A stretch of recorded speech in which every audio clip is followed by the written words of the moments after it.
میرے نزدیک اسرائیل ہی کے توڑ کی حیثیت سے پاکستان اسرائیل سے 9 مہینے قبل وجود میں آیا۔ یہ اتفاق نہیں ہے، اللہ تعالیٰ کی مشیت میں کوئی چیز اتفاقی نہیں ہوتی۔ 14 اگست کو یہ ہے اور جون کے مہینے میں غالباً 48 میں اسرائیل قائم ہو رہا ہے۔ 9 مہینے کا فصل ہے، اور یہ در حقیقت اس کا توڑ ہے، اس کا علاج ہے، اور خوب جانتے اسرائیلی بھی اس کو۔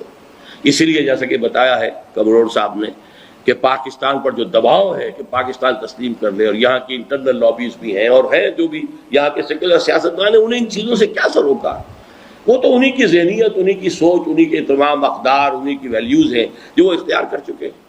یہ تمام یہودی جمع ہوں گے، آخری معرکہ ہوگا، ختم ہوں گے، اور حضرت مسیح کے ساتھ جنگ کرنے کے لیے فوجیں اس علاقے سے جائیں گی، خراسان سے اور پاکستان کے علاقے سے۔ گویا کہ یہاں پہلے وہ نظام بن چکا ہوگا، لیکن اس نظام کے بنانے میں جیسے صحابہ کرام نے قربانیاں دیں، جیسے انہوں نے مشقتیں کی اور محنتیں کی، گھر بار چھوڑے، اپنی جانوں کے نذرانے پیش کیے، اس کے لیے اگر ہم کمر نہیں کستے ہیں تو یہ ساری باتیں ہمارے لیے بھی بیکار ہیں۔ یہ صرف ایک ہماری معلومات میں تو ضرور کچھ نہ کچھ اضافہ ہو گیا،